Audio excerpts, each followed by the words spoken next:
Welcome back to the channel, guys, and today we'll be talking about the top 10 supports in the game. Before getting started, I definitely want to shout out to World of Calc. I think that's just one of the most usable websites when it comes to World Divisions. Even if you're not a content creator, I just feel like it just has really good resources, and it's just a really good way to get familiar with certain characters and just see what they can do even if you don't have them. So if you haven't yet, I definitely suggest checking that website out. I also wanted to mention that this is going to be opinion based, so feel free to leave your top 10 in the comment section if you disagree with any of the picks that I made. Aside from that, definitely be sure to like, share, and subscribe, and without further ado, so starting off with the honorable mentions, I feel like Slime is just one of those units that are just extremely useful. He was free and he's just extremely popular when it comes to any kind of limited guild battle or PvP, especially for his cost to be so low. He really just feels like a jack of all trades.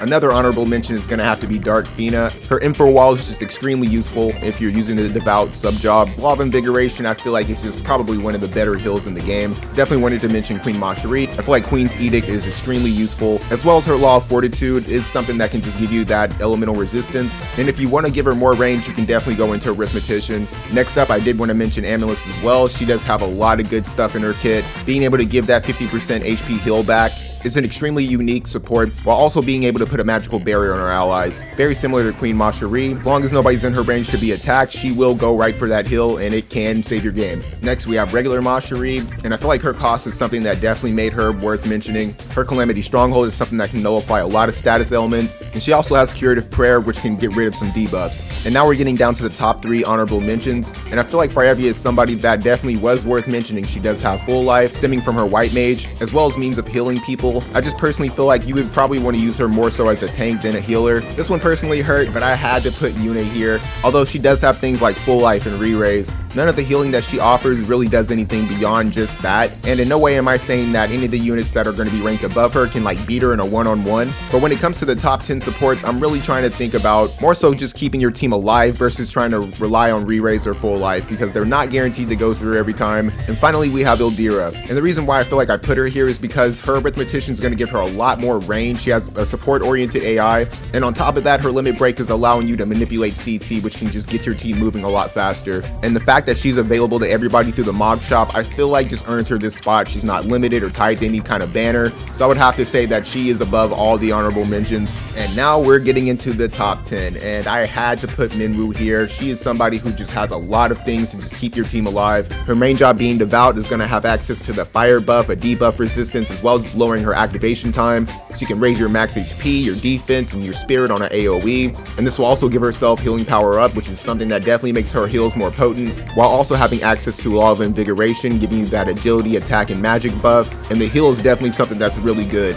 I did want to mention you could use her for Time Mage, but this is something that you may not want to do just because you really want her to go into all those defensive and attack-oriented buffs. So you could use her as a cleric, or possibly just using her main sub job. Coming in at number 9, we have Ayaka. She's somebody who definitely got the hookup when it came to her second mastery ability, giving her Limit Break 2 casts. This is going to give a huge heal as well as dispelling stop, giving you some stop resistance. Aside from that, on her main job, she does have a decent heal that's going to give you some AP. She can give you regen for 3 turns, as well as raising your crit evade and healing power. And something else that kind of really gave her the edge is being able to raise your defense pin while giving you damage absorption. This is extremely unique to her, unless maybe you're using Alphonse's TMR. To top off her main job, she does have access to full life, so this is something I feel like definitely makes her better than Minwu. And outside of that, you're probably going to be using her for White Mage. It's not going to conflict with anything that she's doing in her main job. So as a whole, she just has a lot of synergy with her foundation. Coming in at number 8, we do have Halloween Little Leela. Her having Arithmetician as her main job is something that's definitely going to give her a lot of range to be able to just get those heals off,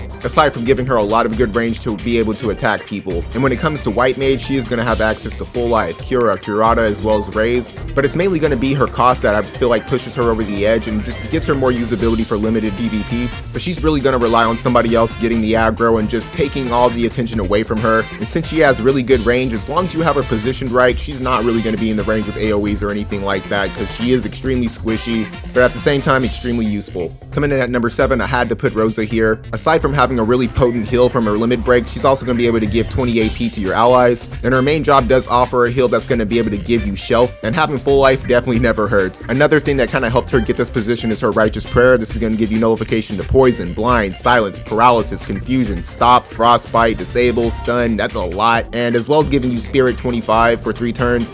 It's going to raise her healing power. This is also an AoE, and she definitely does have a support-oriented AI. She will cast this way before trying to do anything else, while also having access to White Mage and pretty much everything that it offers, with the bonus of having Curaga. This is something that also really does matter, just because it's more of a potent heal. And coming in at number 6, we had to put Aerith here. Once again, a very useful limit break, giving you a huge heal, but this is going to be giving you defense 15, which at this point in the meta, that's just going to be an extremely useful buff. As far as her main job goes, she's able to give you that magical barrier for 3 hits, while also having a decent HP heal that's going to give you Spirit 15. And with her reincarnation, she is going to have access to Re-Raise Plus. This is going to give you that CT buff after your character falls, and having another skill that can also give you regen. But outside of that, if you really want her to be a true support, just use her for Time Mage. Having that guard haste and quicken is something that I feel like is just an absolute must, especially if you're not using her as a rune knight. Now moving on to the top 5, I did have to put Lemure here. One of the main reasons why she's ranked so high is mainly because Dark itself is just so powerful, having Sephiroth and other units that really just kind of push Dark over the edge. Her job level 25 skill is going to give her that guard haste job, which is unique to her, and it's just an extremely powerful AoE when it really comes down to it. And she still retains quicken into her main job, so you could use her as a Time Mage if you want her to have access to guard haste, but you're probably better off using her as a White Mage, and having raids definitely never hurts. Coming in at number 4, I had to put Sylvie here. She has a really powerful limit break that's going to give you that 1-hit barrier, while also giving herself AP restore. Outside of that, you probably would want to use her for White Mage just for a full support build. She's going to have access to Full Life, Cura, Curata, as well as Raise. She's also going to be able to raise defense and spirit for your allies, also giving you that defense and spirit debuff resistance. So definitely an extremely powerful support, and definitely worthy of the top 4. Now moving on to the top 3, I had to put Resnick here. Her limit break is going to be extremely powerful, giving you a really good heal as well as increasing your attack and magic. This will also remove debuffs from you, and the fact that it's an AoE is something else that just really kind of pushes her over the edge. Her main job being Devout is going to give her pretty much everything that Minwu has, but one of the main things that makes her a top 3 unit is definitely going to be that 3-hit barrier. But keep in mind, she can only cast this on one person at a time. This will also give them nullification to Charm and Frostbite, so if you're using this on a tank, you don't have to really worry about them being solidly to death.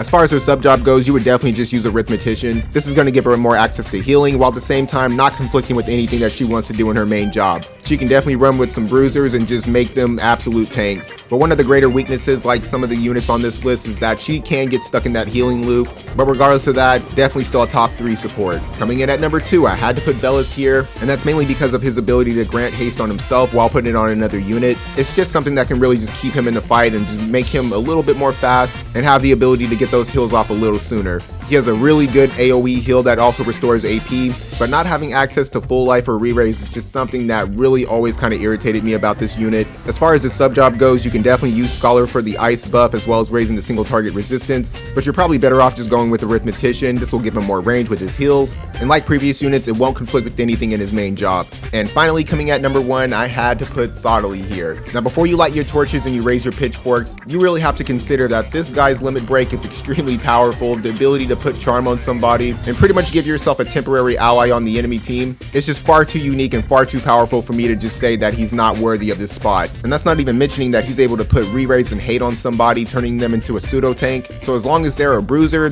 this is something that can really work in your favor and save you from having to actually use a pure tank. He can raise attack and magic of all allies, as well as buffing the AoE resistance for wind allies, so even if you're not using him on a full mono team, that AoE resistance can just help keep him alive. He can also raise elemental resistance of all allies, while giving them the ability to dispel things like auto restore and any kind of armature effect that doesn't even rely on critical hits. And unlike the majority of the units that are on this list, he does have a guaranteed hit through Kododama, but if you want to use him as a pure support, you can use Devout, which is just probably one of the better support sub jobs to even have. This will also give him Cura, and if you want to use Teaching of the Gale, I mean, go for it. But you probably don't want to because his main job is honestly just too good. And that'll do it for the top 10, guys. I know this is probably going to be debatable. Some of you guys may switch around the top 3 or the top 5 that I had, but I felt pretty comfortable with this list, honestly. I feel like Sottile just really earned his spot, just being one of the more annoying characters, and being able to make a friend out of an enemy is something that is extremely good if they don't have that charm resistance. But aside from that, definitely let me know what your top 10 would be, and let me know if I missed anybody when it comes to the honorable mentions that you would have put there. And aside from that, I hope you guys enjoyed the video. I hope to catch you in the next one. Take it easy.